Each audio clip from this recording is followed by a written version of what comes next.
Well, initially I joined the army in the early 90s as a 16-year-old. It was a pretty quiet tenure then, 90 to 95. The time I got to the regiment, I just missed Gulf War One. So as I say, it's a quiet time, quite an enjoyable time, quite a boring time. But I left in 95. It wasn't sort of going where I wanted it to go. It wasn't having experiences I wanted to have. Some 10 years on, things were going on in Iraq and Afghanistan. I think I still had that army head on. I still kind of believed lots of what we did, we were a force for good. We could justify lots of what we did. I had questions about Iraq. So anyway, I actually put down to join the reserve forces. And before I knew it, I volunteered for service in Afghanistan. I served in Helmand province with the Household Cavalry. And deployed in 2007. I thought there were many good causes out there at the time. I did have questions, but I thought there were some good causes. One of them was the heroin situation. I lost a brother to heroin. Although I didn't entirely buy the whole story, I thought there'd be some good byproducts from actually serving out there. And I just wanted to see it for myself, see what it was all about. But I'll tell you about one particular operation that kind of typifies the experience. We were working with some Americans at one point, a group called Task Force 81. And we were actually a reconnaissance unit. We were on top of a ridge, and while the Americans cleared some ground, I'm not exactly sure what they were clearing, compounds, which means people's homes.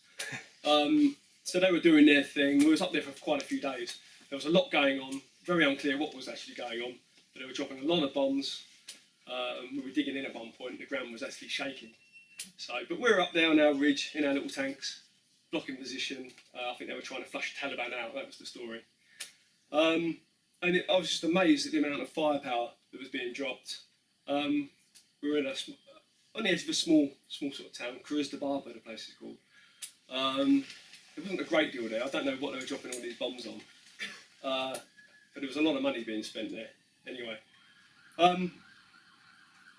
as I say, I don't know exactly what was being achieved, but I do know that sometime after one of these major sort of bombardments, some civilians came towards our position, and our boss went out to meet them and had a bit of a shura, which is like a meeting with the locals. And basically, they were to do with the amount of casualties that were mounting up. The numbers banded around was something like over 200 civilian casualties. I don't know about Taliban, but certainly a lot of civilians. And they literally just wanted to speak to us, to know that we wouldn't fire on them while they buried their friends and family, which is really humbling, really. Sometime during the next day, we were in what we call a screen, which is basically looking out the desert, looking for enemy. I'm looking for my binoculars, and I noticed some more locals coming towards me, and they're pushing wheelbarrows, about 5 wheelbarrows, and they're draped in sheets. I can't quite see what it is. Sheets, white sheets, lots of red on it. Okay, so I call it up. Boss goes out again, brings the people in. Turns out the wheelbarrows are full of children, and they're looking for a medic, but they're way beyond any medical help. They're in pieces. But what they actually want is, again, they don't want us to fire on them. They want us, don't want to be able to bury them. I just thought it's a terrible state of affairs to have to sort of ask our permission to do that, So that was really sort of, the war on terror. I don't know. I don't know if you saw many terrorists out there. There were times we picked up people at checkpoints that had Taliban tattoos, they actually have tattoos and things. Things on them that would render them suspicious, SIM cards, mobile phones, that sort of thing. But we always seemed to let them go. I don't know if it was because it was too much hard work to deal with, or we didn't have enough helicopters to transport them. So we didn't seem to be very effective out there anyway. That was my experience. Excuse me referring to this, as I say, I wrote these notes down on the train coming here. Going back to Cruz the Barber, on a lighter note, despite all our superiority, firepower, all this sort of thing. We all went out for a patrol one day, shortly after those incidents I was talking about.